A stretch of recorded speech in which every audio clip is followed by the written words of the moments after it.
I went up to the cabin alone that weekend because I needed to get away. No dramatic reason, no big life crisis, just a buildup of stress from work, city noise, and people constantly needing something from me. I had been renting this old cabin a few times a year for quiet. It was buried in the woods, about a mile off a poorly maintained gravel road in the mountains. No Wi-Fi, no cell signal, just a place where I could sit by the fireplace and pretend the world didn't exist. I arrived on a Friday afternoon. The drive up had been uneventful, though the road seemed worse than I remembered. More ruts, deeper grooves. The last half mile I took slowly to avoid damaging the undercarriage of my car. The cabin sat on a slight incline, surrounded by thick pines and moss-covered rocks. It was small, more like a shack, but sturdy. Made of old logs, single-room layout, with a tiny bathroom added later that barely passed for modern. The front porch sagged slightly, but it held. I parked, brought in my gear. Mostly canned food, a cooler, some firewood, and a few books, and locked the door behind me. The air was clean. That's what I noticed first every time. No exhaust fumes, no human stink. Just wet bark, pine sap, and soil. It was around 3:30 p.m. when I settled in. I lit the stove to take the edge off the chill, then sat on the old armchair by the window and let myself sink into the quiet. Around dusk, I went outside to gather kindling. The forest was still and dim. A few birds chirped distantly. No wind, just that thick silence that makes you overly aware of every footstep you take. My boots crunched on dead leaves, and I noticed a few odd patches of disturbed earth around the edge of the cabin. Looked like shallow dig marks, not fresh, maybe a week old. I assumed they were from an animal. Saturday was when things started to feel off. I woke up early, around 6 a.m. It was still dark, but I couldn't sleep. I felt wired, like I'd had 3 cups of coffee. I hadn't. I stepped outside and stood on the porch. The trees were black outlines against a slowly lightening sky. No wind, no rain, just quiet. As the sun came up, I went about making breakfast. A can of beans heated on the stove, toast from the old iron skillet. Around 8 a.m., I decided to go for a short hike. There were no trails, just rough paths I'd made from past visits. I wandered for an hour, maybe 2. I looped back around the far side of the hill behind the cabin. When I came back into view of the structure, I noticed something strange. There were fresh marks in the dirt again. This time they were definitely new, for patches of soil dug up about 10 feet from the back wall. Small, not deep, not large enough for a person. More like test holes. I looked around for tracks, but the ground was too covered with pine needles and leaves to see anything clear. I felt something I didn't expect, cautious. I went inside and locked the door. The rest of the day was uneventful, but I kept thinking about those marks. I sat inside most of the afternoon, reading a book, trying to ignore the feeling in my gut. That night, I went to bed early. I left the fire burning low and kept my flashlight close by. Somewhere around 2 a.m., I woke up. There was no sound, no light, but I had this overwhelming sense that something had changed. I couldn't explain it at first, just this tightness in my chest. I stayed still for a few minutes, just listening. Then I heard something outside, a crunch, then nothing. I sat up slowly and turned on the flashlight. I aimed it at the window, which had no curtains, just old shutters I hadn't closed. My heart thumped, but I didn't see anything. I held my breath and waited. Another crunch, closer, still no footsteps. Just one step at a time, like something was moving slow and careful. I stayed like that for maybe 15 minutes, just watching, listening, but nothing else happened. Finally, I convinced myself it was an animal and laid back down, though I didn't fall asleep for a long time. The next morning, I went outside the moment the sun was up. I walked all the way around the cabin. That's when I saw the footprints. Not boot prints, barefoot. Human, adult-sized. The dirt was soft from overnight moisture and the prints were clear as anything. They started near the tree line and stopped 10 feet from the cabin wall. Just stopped, like whoever made them stood there for a while and then walked backwards or vanished. There were no prints leading away. My stomach turned. I felt exposed. I went inside and locked up again. I didn't eat that morning, just drank water and paced the room. I debated leaving early, but I didn't want to seem like I was panicking. That sounds stupid now. Pride made me stay. I told myself it was probably a hiker who got lost and wandered close during the night. Maybe they realized they were near a cabin and didn't want to startle anyone. But why not call out? Why barefoot? By the afternoon, I was on edge. Every sound outside made me jump. I kept checking the window. I stopped reading, just sat by the fire, staring into it, trying not to think. That night, I barely slept. I woke up again sometime after midnight. This time, it wasn't a sound. It was the light. There was a small glow coming from outside. Faint, orange, like a distant fire or lantern. It was coming from the direction of the tree line. I got up, grabbed the flashlight, and stood by the window. I saw nothing, no fire, but the light had definitely been there. I didn't go outside. The next morning, I packed up. I didn't care about being scared. I just didn't want to play guessing games anymore. I loaded the car as fast as I could and started the drive down. The gravel road seemed even worse on the way out. My car bottomed out once, but I didn't stop. I didn't even look back. When I got back to town, I reported it to the local ranger office. Just a heads up, I told them. Probably nothing, I said. The guy at the desk nodded like he'd heard it before. He told me they'd take a look. That was it. I haven't been back since. I canceled my next rental and never renewed it. A few weeks later, I got curious and checked online. Someone had posted about that cabin on a hiking forum. Said they'd passed it while bushwhacking a trail and seen some weird pits dug all around the foundation. They said it looked like someone was testing the ground, maybe looking for something. A few people joked about buried treasure or old bodies.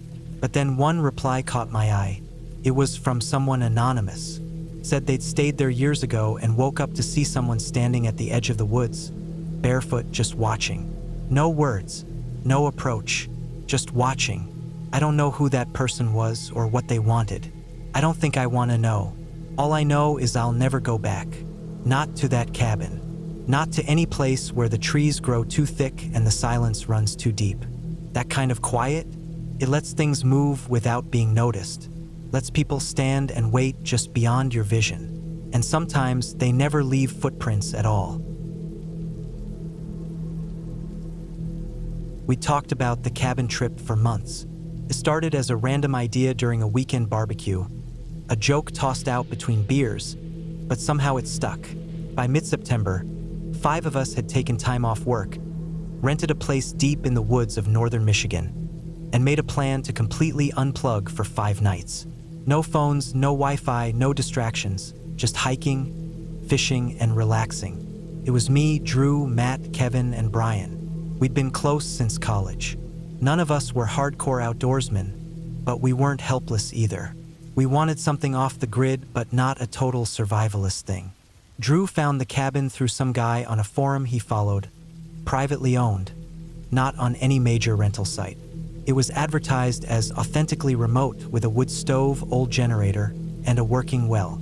No road led right up to it. You had to park at a trailhead and hike a mile in with your gear. The place didn't show up on Google Maps. That should have been a red flag, but we took it as a sign of how legit and quiet it would be. We printed directions the owner emailed and left our phones in the glove box before we locked the car. The air felt different out there, cooler, stiller. It smelled like pine and damp earth.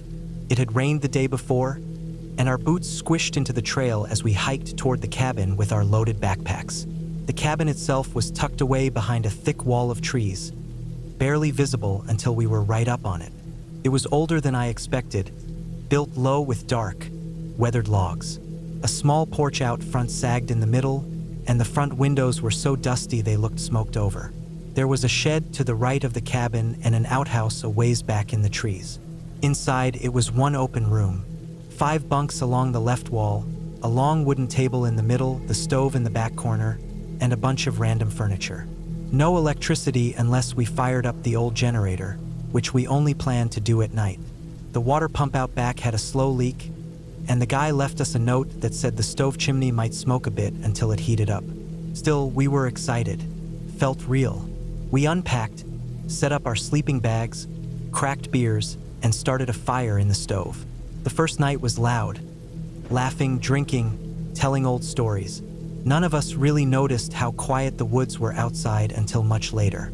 The second day, we hiked a few miles north to a lake Drew had marked. It was shallow and half covered in lily pads, but we managed to catch a few small bass. We brought them back to the cabin, cooked them in a pan with butter, and sat outside eating while the sun set. There wasn't much talking after dinner, just sitting and listening to the trees. It was so quiet it almost felt fake. No traffic, no planes overhead, just wind and the occasional creak from the woods. That night was colder. The fire burned out early, and I woke up twice to pee. Each time, stepping outside felt strange, like the air had weight.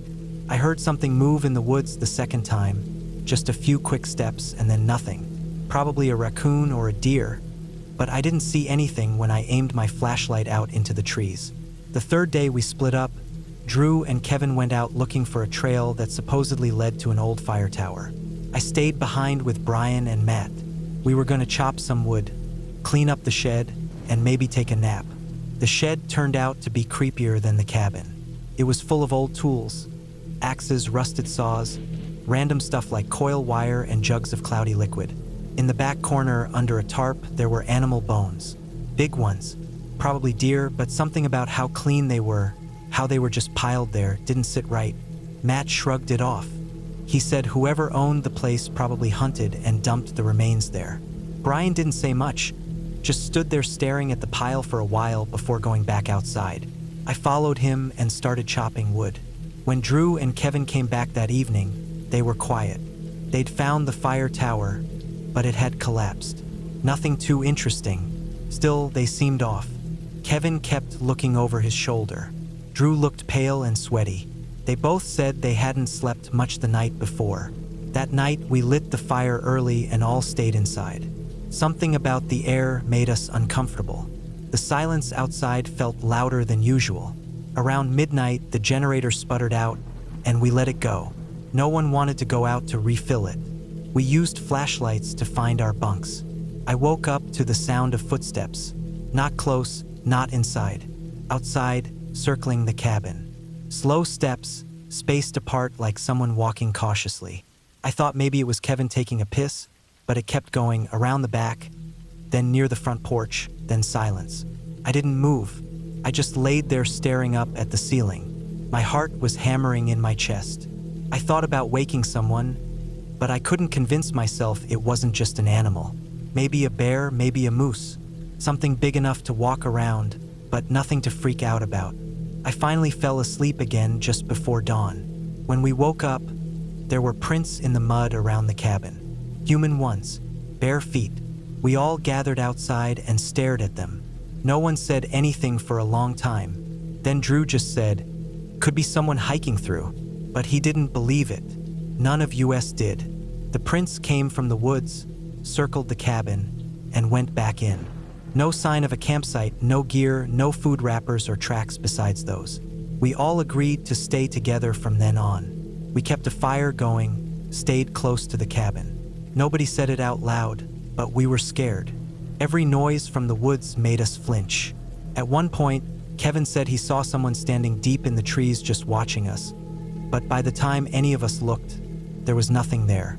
That night, we took turns staying up. I had the 2 a.m. to 4 a.m. shift. I sat by the window with a flashlight and one of the axes from the shed. Around 3, I saw movement near the outhouse. A shape, tall, thin, moving low to the ground. I aimed the light out there, but it disappeared. The light caught a flash of something. Bare skin, pale, but it was gone too fast. I didn't wake anyone. I just sat there frozen until my shift was over and Brian came to take over. When I told him what I saw, he didn't say anything. He just nodded and looked out the window. By the last day, we were barely speaking. We packed in silence, loaded our bags, and left before sunrise. The hike back to the car felt longer than the hike in. Every branch crack sounded like a footstep. Every gust of wind made us stop and listen.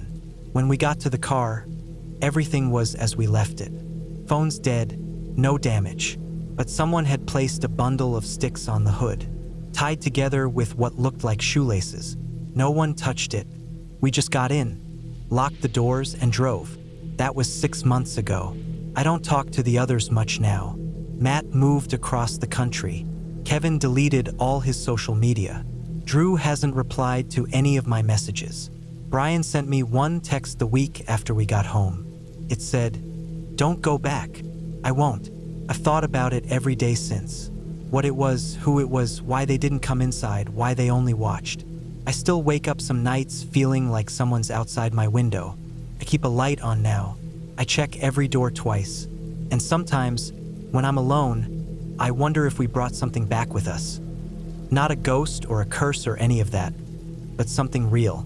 Someone, person who lives out there, deep in the woods, far from anyone, who doesn't want to be seen. Someone who might follow you back if you get too close to their place. And if you do, if you stay too long or make too much noise, they don't always let you leave.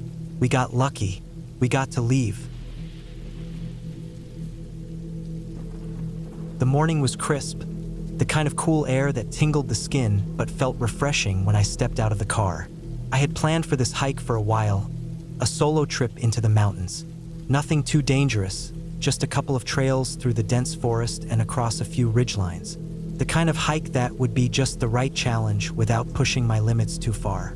It was supposed to be a relaxing getaway, just me and nature. I grabbed my backpack from the trunk, double-checked my gear, water, snacks, first aid kit, a map, my compass, and my knife. And I made sure my boots were tightly laced before I set off. I felt a small rush of excitement. There was something about being out on the trails that always felt like an adventure, no matter how often I did it. The day ahead was full of promise. The sun was low in the sky, casting long shadows as I started along the path, surrounded by thick trees with towering trunks and heavy branches. The smell of pine and damp earth filled the air, and the occasional rustling of leaves told me there were animals around, though I couldn't see them. I made sure to stay on the main trail, following the markings on the trees. The hike was supposed to be easy, at least for the first half of the day. The map showed the path twisting gently through the forest, a few rises and drops, but nothing that looked too steep. I settled into a rhythm, taking steady steps, breathing in the fresh air and letting my mind wander. It had been a stressful couple of weeks at work, and this trip was my way of disconnecting, resetting my thoughts. I wasn't expecting anything out of the ordinary. I was just looking for some quiet and time away from the city. The trail was well maintained, a wide dirt path with few obstacles, just the occasional rock or fallen branch. I could hear birds overhead, their calls echoing through the trees, and a light breeze rustled the leaves. It was peaceful, and I found myself relaxing more with every step. My thoughts drifted to other hikes I had taken, the friends I'd gone with, the stories we'd shared around campfires, the long stretches of silence when it was just us and the wilderness. I smiled to myself, remembering how easily I'd gotten used to it. By midday, I reached the first major fork in the trail, a signpost showing directions to a few different paths. I stopped for a moment to check my map. The route I was on was supposed to curve toward a small ridge with a view, but there was another trail to the left, marked as a more difficult route to the same destination. I considered it for a second. Maybe it was time to push myself a little more. I'd done tougher hikes before. I took the left path. The trail narrowed almost immediately. The dirt was looser, and there were fewer signs of human traffic. The trees crowded closer together, their branches blocking more sunlight. The path twisted and turned, climbing gently at first but soon becoming steeper. I had to slow my pace, planting my hands on my knees for support as I made my way up the rocky incline. I could feel the weight of my pack on my shoulders, and I tightened the straps to relieve some of the pressure. My breath came a little faster, but it wasn't anything I couldn't handle. As I climbed higher, the forest seemed to change. The air became heavier, thicker with moisture, and the undergrowth was denser. I found myself focusing more on where I stepped, careful to avoid tripping over roots or slipping on loose rocks. The trees had thickened even more now, and the trail had grown narrower. It was harder to tell where the path was, and it seemed like I was walking through a tunnel of branches and vines. The further I went, the more I felt like I was entering a different part of the world, away from civilization and away from anything familiar. It wasn't long before I realized how quiet it had become. The birds had stopped calling. There was no rustling from animals in the underbrush, no wind. It was just silence, a strange, unnerving silence that made my senses sharpen, and my pace slowed.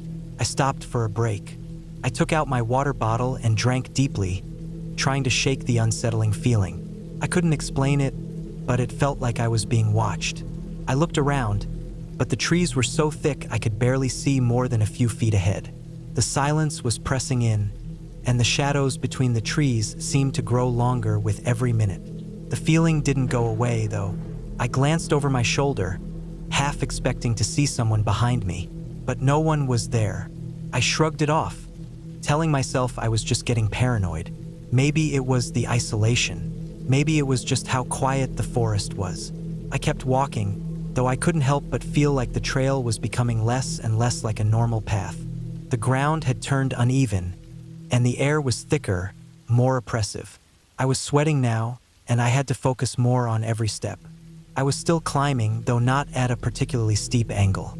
But the climb seemed to take longer than I expected. After what felt like an hour, I stopped again, wiping my forehead with the back of my hand. There was no sign of the ridge I was supposed to be heading toward. No clear view opening up, only trees. The silence had deepened, if that was even possible. I couldn't even hear the faintest hum of insects anymore, just the sound of my own breathing and the crunch of leaves beneath my boots. Something wasn't right. I checked my map again, looking at the landmarks. The ridge should have been close. I should have been able to see it by now. I hadn't turned off the path, so I couldn't be too far off course. But the trees around me felt different. There was no way to describe it, but the forest didn't feel like it was part of the same hike I'd started hours ago. I was starting to feel disoriented, my mind searching for a reason to explain the creeping dread that was slowly building in me. I decided to push on, thinking that maybe I just lost track of time. But the further I went, the more the trail became harder to follow. The dirt was soft in some places, as if the ground had given way. Rocks jutted out from the earth at strange angles, and the trees seemed to close in around me.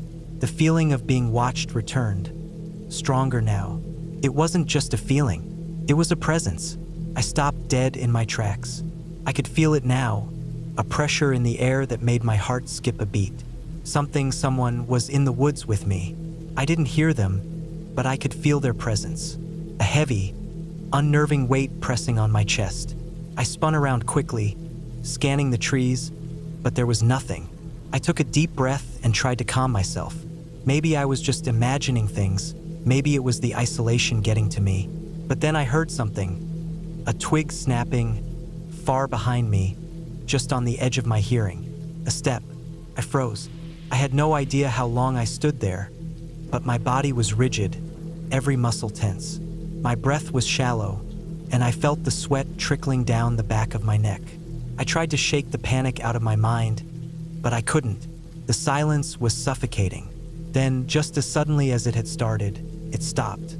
The feeling, the pressure, the sounds, everything went back to normal, and I found myself standing in the middle of the trail, too scared to move forward. But I had to get out. The ridge was close, I told myself.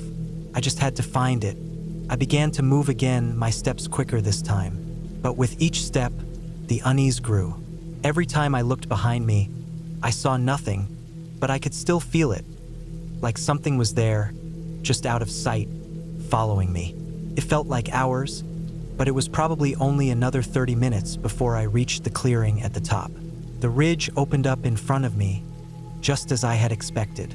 The view was breathtaking, the mountains stretching out before me, and the valley below looked serene. But I wasn't paying attention to that anymore. I was scanning the trees, the underbrush, every shadow, looking for the source of that feeling. But there was nothing. I stood there for a long time, the weight of the silence pressing down on me.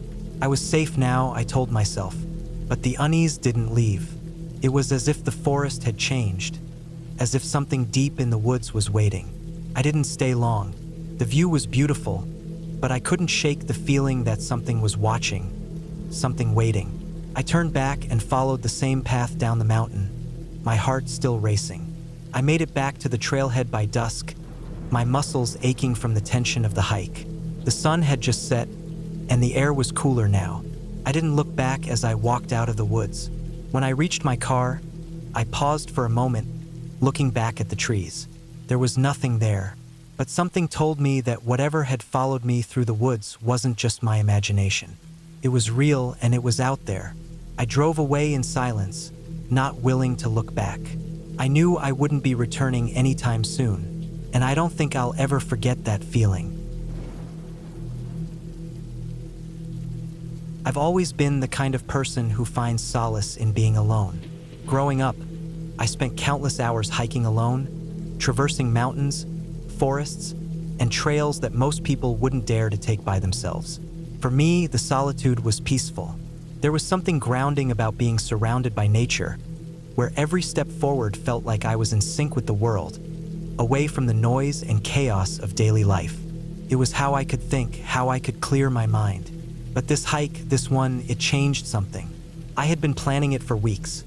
A solo hike in a national park, a place I'd never been before but had always wanted to explore. The trail was supposed to be challenging but not dangerous. It was about 5 miles long, with a steady climb that would take me up to a ridge where I'd get a panoramic view of the surrounding valleys and peaks. The map showed a relatively well-trodden path, marked with blue trailblazes. It seemed simple enough. I wasn't worried. I arrived at the trailhead early in the morning, just as the sun was beginning to rise. The air was crisp, a gentle chill that made my breath visible in the cold air. I was prepared, backpack full of supplies: water, snacks, a first aid kit, and my trusty compass. I checked my boots to make sure they were tight and set off with a quiet sense of excitement, feeling the satisfaction of the trail underfoot. The first few miles were easy. The terrain was gentle, the path clear, and the sounds of birds and the rustling of leaves in the breeze created a soothing rhythm to my steps. I lost myself in the quiet. The further I walked, the more I could feel the stresses of everyday life slipping away. It was just me, the forest, and the mountains. Around midday, the trail began to get steeper. The once wide path narrowed, and the terrain became more rugged. I had to slow my pace as I climbed over large rocks, the incline becoming more noticeable with each step. I was still fine, still in control, but I could feel the muscles in my legs beginning to burn. The silence of the forest had intensified as I ascended. The birds were quieter now, and the wind seemed to have died down. It was unsettling, but I attributed it to the natural changes in the environment as I climbed higher. Then, as I rounded a corner, something caught my eye. It was a small break in the trees, a section of the trail that appeared to have been overtaken by thick, dark underbrush. I felt an odd compulsion to veer off the main path, as if the forest itself was pulling me toward it. The sensation was strange, like a subtle pressure in the air that made my skin crawl. But I ignored it, telling myself it was just my imagination. I continued, my eyes scanning the trail ahead. The ground was getting rougher, and I had to pay more attention to where I stepped. The moment I glanced up, I saw a figure. For a split second, I thought it was another hiker, someone just ahead of me on the trail. But as I squinted, I realized there was no one there. The hairs on the back of my neck stood up. I shook the thought from my mind. It was just the light, the way the shadows played between the trees. But the feeling of being watched lingered, creeping along my spine. My steps quickened as I tried to push it away, focusing on the rhythm of my breathing. The further I climbed, the more intense the unease grew. The path had become a narrow, rocky ledge. I could feel the drop on one side, a steep cliff that disappeared into dense trees below. The wind had picked up again, rustling the branches, but it felt colder now, almost biting. I could hear it moving through the trees, but it didn't feel natural. It sounded deliberate, like something was moving in the woods around me. I stopped for a brief rest, leaning against a tree and trying to calm my racing heart. The world around me felt unnervingly still, despite the rustling leaves. A knot formed in my stomach as I took a deep breath, trying to shake off the strange tension that had settled in the air. I checked my map again, According to it, the ridge should be just around the corner. I was close, but the trail ahead felt different. The ground beneath me seemed softer, as though the earth had been disturbed. I took another step forward, and this time, I noticed something odd. There were fresh footprints in the dirt, large, deep impressions that looked far too big to be human. The prints led off the main trail toward the thick underbrush. I stood frozen, staring at them, a cold shiver running down my spine. The hairs on the back of my neck prickled again. It wasn't the fact that the footprints were large or that they were fresh. It was the way they looked, unnaturally placed, too deliberate, as if they were trying to lead me somewhere. I felt a sudden urge to turn back, to abandon the hike altogether. But something in me resisted. It had to be a trick of the mind. People came through here all the time. Maybe they had just been more off the trail than I realized. I forced myself to keep moving, but now, every step felt like it took more effort than before. The feeling of being watched was no longer a mere sensation. It was undeniable, pressing against my chest. I could hear the crunch of leaves behind me, faint but distinct. My pace quickened again, but I refused to turn around. Every muscle in my body screamed at me to keep going. Finally, I reached the ridge.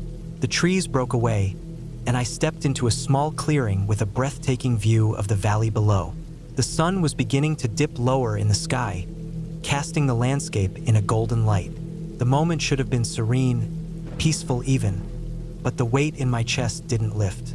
The shadows between the trees below seemed too dark, too deep. I stood there for a while, forcing myself to relax and take in the view, but I couldn't shake the feeling that something was wrong. It was as if the forest was watching me, as if I wasn't supposed to be there. Every creak of the trees, every gust of wind, felt deliberate. I felt as if the woods themselves were holding their breath, waiting. I decided I'd had enough. The beauty of the ridge, the panoramic view, it all seemed distant, irrelevant. I needed to get out of the woods, back to the safety of my car. I turned to retrace my steps, but as I did, I noticed something that made my heart stop in my chest. The trail was gone. It wasn't that it had disappeared, it was that it had changed. The once clear path had become a tangled mess of roots and fallen trees. The dirt was loose, and the rocks seemed to have shifted, as if the trail had been deliberately altered. Panic set in. I pulled out my map and checked again, my fingers trembling. According to the map, I was still on the correct route. But the trail ahead of me looked nothing like the path I had come from. I began to walk again, but now my steps were frantic. Every turn I took felt wrong. The air seemed thicker, heavier, as if I were being drawn deeper into the forest. I checked my compass: north, south, east, west, and each direction felt off. The sun was lowering quickly, and I could feel the temperature dropping. I had to get out of there, had to find the main trail again. But the further I walked, the worse it became. The silence that had surrounded me earlier was back. Only now, it was suffocating. Every sound, every snap of a twig, every gust of wind, each one made my pulse spike. The forest wasn't just quiet anymore. It was holding its breath. And then I heard it, the sound of footsteps behind me. I turned sharply, my heart pounding in my chest. There was nothing there, just the trees, the shadows. But then, just as quickly as the footsteps had started, they stopped. The air went still again. I didn't move. I stood there for what felt like an eternity, frozen in place. I knew I couldn't keep walking blindly through the woods. I had to get back to the trailhead, had to find my way out. But where was the trail? Where was the path that had been so clear just hours ago? With no other choice, I turned and began to retrace my steps, back toward the ridge. But the forest didn't feel the same. It was as though the trees were closing in around me, pushing me in different directions. Finally, after what seemed like hours, I saw it. Through the trees, I caught a glimpse of the familiar sign marking the trailhead. I pushed forward, desperate, ignoring the way the ground beneath me seemed to shift with every step. When I reached the trailhead, it was almost dark. My body was shaking, my mind reeling with the sense that someone, had been following me the whole time. I didn't look back as I climbed into my car, my hands shaking on the steering wheel. I didn't look back at the woods, at the dark silhouettes of the trees. But as I drove away, I couldn't shake the feeling that the forest hadn't let me go. I've always liked the idea of being out in the wilderness. There's something about the quiet, the sheer space, the way everything feels untouched and real that calms me down. Maybe it's because I grew up in a small town where the woods were just around the corner, and I spent a lot of my free time exploring them. The air was always thick with the smell of pine and damp earth, and it felt like those woods belonged to me. Or at least that's how it used to feel. But this story isn't really about me. It's about my friend, Jack. Jack is the type of guy who really lives for the outdoors. He's one of those people who prides himself on roughing it. The whole cowboy survivalist type, you know?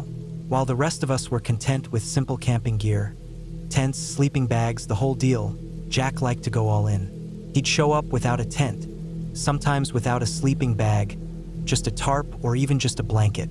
He'd say things like, "Real men don't need tents." And he meant it.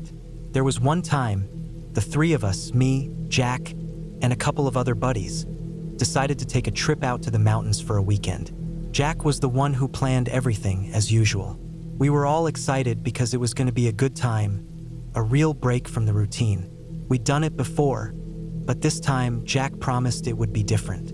We set out early that morning, driving to a campsite that was a good 3 hours away from home. The drive was easy, the weather perfect, just warm enough with a slight breeze that made the trees rustle like they were talking to each other.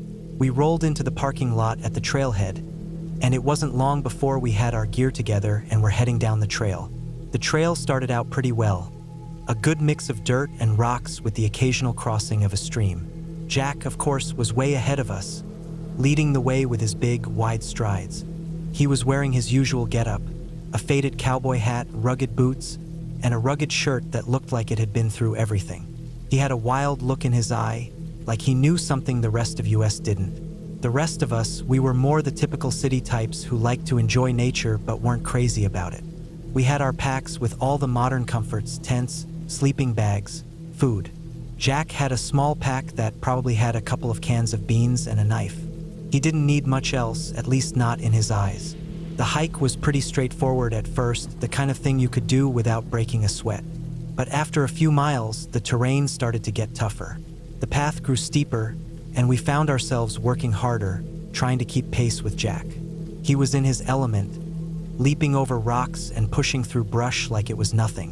The rest of us, we were a little less graceful, dragging behind, catching our breath. Eventually, we made it to the campsite, a flat spot near the edge of a forest clearing with a small creek running through it. The view was stunning, the kind of view you always see in those vacation brochures. The sun was starting to dip lower, casting a golden light over everything. We unloaded our gear and began setting up, but Jack didn't pull out a tent. He didn't even bother with a sleeping bag. Instead, he threw down a tarp, pulled out a blanket, and tossed a few branches on the ground for a makeshift shelter. He didn't seem to care that it was going to get cold that night. He was just happy to be there. The rest of us, though, we set up our tents like we usually did. We were a bit skeptical about Jack's approach, but Jack always acted like he had everything figured out. He'd chirp at us city boys, always reminding us how soft we were for needing a tent. At one point, he said, "You guys are just like the bears, hiding in your dens while the real men sleep under the stars." We all laughed, though it felt more like nervous laughter. He had this way of saying things that made you question yourself, even if you knew he was half joking. As night began to fall, we built a fire. Jack was in charge of the fire, of course. He had this ability to start a fire with just a few sticks and his trusty flint, while the rest of us stood around like amateurs. We cooked dinner, talked about everything and nothing, and just enjoyed the feeling of being out in nature. The evening felt peaceful until the alcohol came out. Jack, always the instigator, had brought along a couple of bottles of whiskey. The rest of us weren't really big drinkers, but Jack had a way of convincing us that a few drinks around the fire would make the night even better. And so we drank slowly at first, but before long we were all a little tipsy. Jack kept telling stories about his wild adventures. about how he'd once spent a whole week in the wilderness with nothing but his knife and his wits. We all listened, mostly out of curiosity, but partly because we were all a bit too tipsy to care about much else. By the time it was dark, the fire was crackling, and we were all in varying stages of inebriation. Jack, of course, seemed the least affected, his cowboy swagger still intact as he leaned back against a log, watching the stars. "You guys are soft," he said again, slurring just a little. "But that's okay. I'll protect you from whatever's out there." We all laughed, though the mood was starting to shift. The air felt colder now, and the sounds of the forest seemed a little off. I couldn't put my finger on it at first, but the wind had a different quality to it. It wasn't just rustling leaves, it was almost like the trees themselves were shifting, like they were moving. I didn't think too much of it, though, until Jack stood up, swaying a little, and said, "I'm going to sleep out here, under the stars. You guys stay in your little tents." He was still wearing his cowboy hat, and he threw a blanket over his shoulders as if that would be enough to keep the cold at bay. We tried to talk him out of it, but Jack wasn't listening. He was determined to sleep out in the open. "You city boys don't get it," he said, his voice more slurred than usual. "The woods don't care if you're sleeping in a tent or not. You've got to trust the land." And so Jack lay down on the ground right next to the fire. He made himself comfortable, curling up under the blanket, his cowboy hat pulled over his eyes, and before long he was snoring softly. The rest of us turned in for the night, crawling into our tents, each of us with our own thoughts, but all of us secretly hoping Jack would wake up in the morning and admit that maybe the tents weren't such a bad idea. The night passed slowly. The wind outside picked up, and the branches of the trees creaked in the dark, but none of us were really too worried. By the time morning came, I had almost forgotten about Jack sleeping outside. When I emerged from my tent, the sun was already up, casting a warm light over the clearing. But Jack wasn't in his usual spot. At first, I thought maybe he had wandered off, gone for a walk or something. But then I saw it, the raccoon prints. They were all over the tarp where Jack had been sleeping. The prints weren't just on the tarp. They were on Jack, too. There were faint scratches on his arms, and his shirt was askew. Next to him, there was an empty bag of Fritos, crushed and discarded, like some animal had found it and had a feast. The weird part was that Jack hadn't stirred. He was still lying there, his eyes closed, still in the exact same position he had been in when we went to bed. But now, as I got closer, I realized something wasn't right. His body had this strange, unnerving stillness to it. The way he was lying, the way his head was tilted, it just felt off. I shook him, but he didn't move. He was out cold, but it wasn't like a normal sleep. It was like he had been knocked out or worse. It took a few minutes for him to come to. When he did, his eyes were groggy, his speech slurred, and he seemed completely unaware of the raccoon prints all over him. He blinked, looking around, confused. "What happened?" he asked. "Why am I on the ground? Where's my stuff?" I told him about the raccoon prints, the bag of Fritos, and the way he'd been lying there. Jack didn't seem concerned. In fact, he just laughed it off. "Raccoons, huh? Guess they wanted a midnight snack." But it wasn't the raccoons that had me worried. It was the way he seemed to have no memory of what had happened. It was as if he'd blacked out, or something had happened during the night that he couldn't remember. We packed up quickly and started the hike back down the trail. We didn't talk much, but I could feel the tension. Something wasn't right. Jack was still acting like his usual cocky self, but there was a distance in his eyes that wasn't there before. It was as if whatever had happened that night, whatever had caused those raccoon prints, had shaken him and he just didn't know it yet. When we finally made it back to the car, I felt a huge weight lift off my chest. The wilderness had felt wrong, off, like it was trying to swallow us whole. I don't know if Jack will ever really remember what happened that night, but I'll never forget those raccoon prints or the way the forest seemed to shift, like it was alive in a way that I didn't understand. That trip was the last one we ever took like that. Something in me knew that the woods were not something to be taken lightly, and Jack, well, he never talked about that night again.